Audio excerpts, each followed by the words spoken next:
Baik, bismillahirrahmanirrahim. Assalamualaikum warahmatullahi wabarakatuh. Perkenalkan, nama saya Rifa Nugraha dari kelas 4E 2019, NPM 1921911183. Jadi kali ini saya akan menjelaskan tentang sejarah dan manfaat olahraga, dan itu juga ada visi misi Universitas Siliwangi. Nah, yang pertama itu visinya menjadikan perguruan tinggi yang tangguh dalam menyelenggarakan Tridharma, perguruan tinggi untuk menghasilkan lulusan unggul yang berwawasan kebangsaan dan berjiwa wirausaha tingkat nasional tahun 2022. Menyelenggarakan pendidikan untuk menghasilkan lulusan yang berwawasan dan kebangsaan dan juga berjiwa wirausaha. Melaksanakan penelitian untuk menghasilkan ilmu pengetahuan, teknologi, seni, dan yang bermanfaat bagi masyarakat.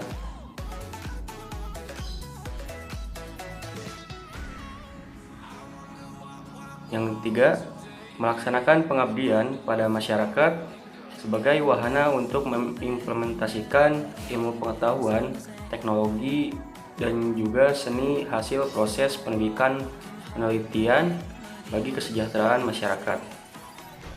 Yang keempat, melaksanakan kerjasama yang produktif, bermanfaat, dan juga berkelanjutan dengan lembaga di tingkat lokal, nasional, dan maupun internasional.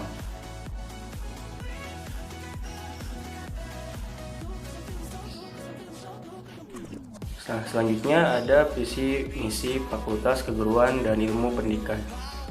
Nah, untuk visinya menjadikan lembaga pendidikan dan tenaga pendidikan (PTK) yang tangguh dalam penyelenggaraan Tridharma perguruan tinggi untuk menghasilkan lulusan yang unggul pada bidang pendidikan yang berwawasan kebangsaan dan juga berjiwa wirausaha di tingkat nasional pada tahun 2022.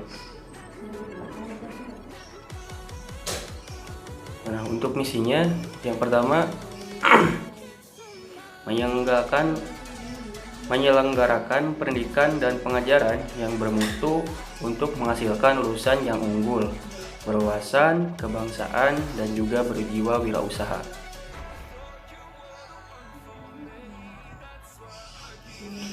Yang kedua yaitu meningkatkan kualitas dan kuantitas penelitian di bidang pendidikan dan keguruan yang bermanfaat bagi pengembangan masyarakat. Nah, yang ketiga itu menyelenggarakan pengabdian kepada masyarakat yang berdaya guna pada bidang ilmu pengetahuan dan teknologi, khususnya dalam bidang pendidikan. Yang keempat, melaksanakan kerjasama di bidang Tridharma perguruan tinggi dengan berbagai pihak di tingkat lokal, nasional, dan internasional untuk meningkatkan mutu kinerja fakultas yang lebih produktif, bermanfaat, dan juga berkelanjutan. Yang kelima, meningkatkan tata kelola fakultas yang bertanggung jawab secara efektif, efisien, dan juga akuntabel. Nah, selanjutnya visi misi jurusan pendidikan jasmani. Visinya yaitu menjadikan jurusan yang tangguh dalam menghasilkan lulusan yang berkompeten di bidang pendidikan jasmani, berkarakter, berwawasan kebangsaan, dan berjiwa wirausaha di tingkat Jawa Barat tahun 2022. Nah, misinya yaitu yang pertama, menyelenggarakan pendidikan untuk menghasilkan lulusan yang berwawasan kebangsaan dan berjiwa wirausaha dalam bidang pendidikan jasmani. Yang kedua, pengembangan kualitas dan kuantitas penelitian yang bermanfaat bagi kebutuhan pendidikan dan masyarakat. Yang ketiga, melaksanakan dan mengembangkan pengabdian kepada masyarakat yang memberikan manfaat dan juga dinilai guna tinggi.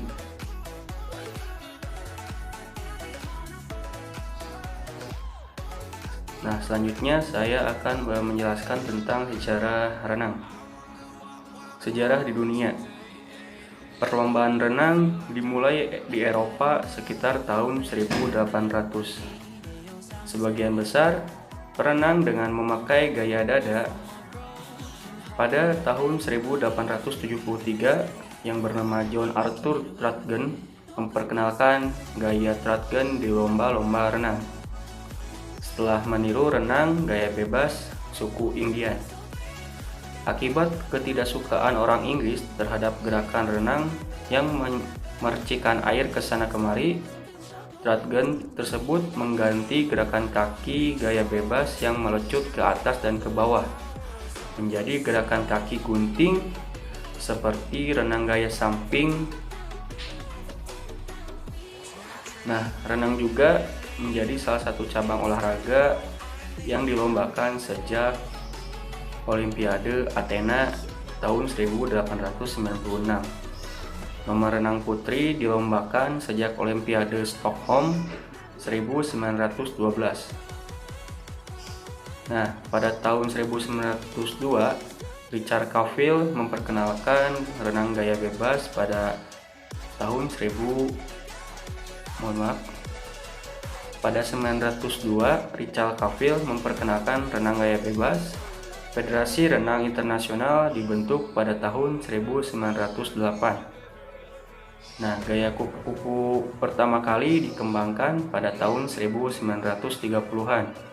Pada awalnya, gaya kupu-kupu merupakan gaya variasi pada sebelumnya.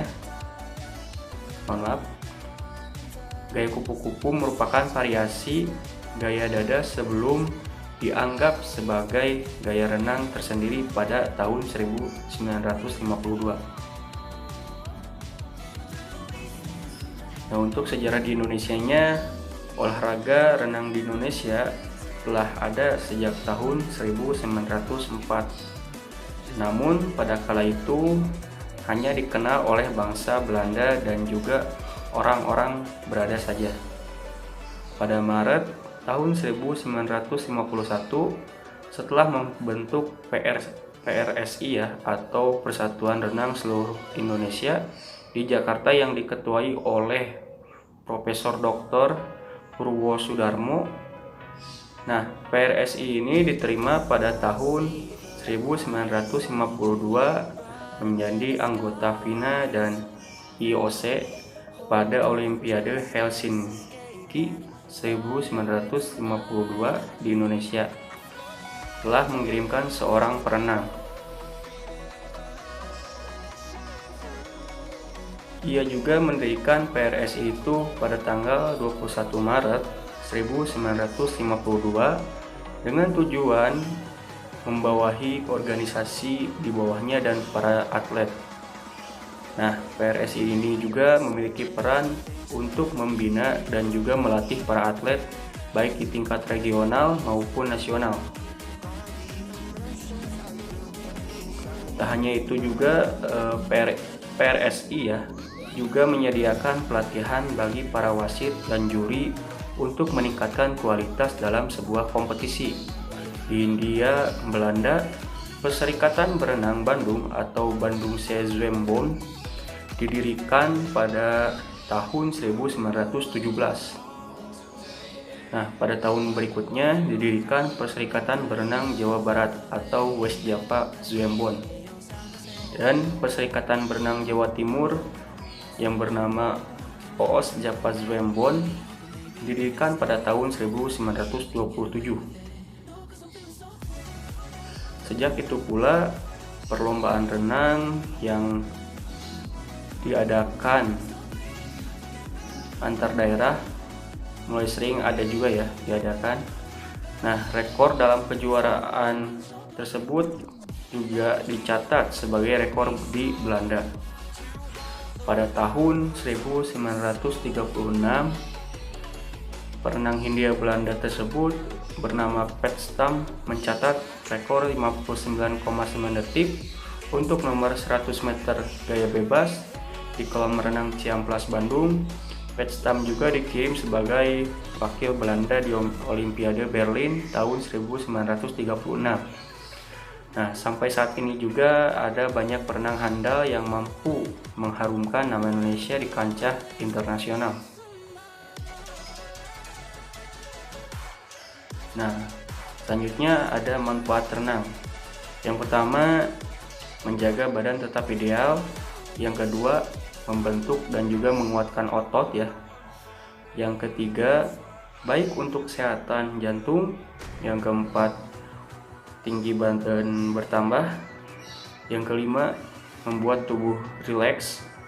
Yang keenam, menambah kapasitas paru-paru. Yang ketujuh, menambah kualitas tidur. Yang kedelapan, menghilangkan stres. Yang kesembilan, memperbaiki suasana hati. Dan yang terakhir 10, mengurangi nyeri sendi. Mungkin itu saja yang bisa dapat saya paparkan untuk materi sejarah renang Indonesia di dunia dan juga manfaat renang. Mohon maaf bila ada kesalahan. Wabillahi taufiq wal hidayah. Wassalamualaikum warahmatullahi wabarakatuh.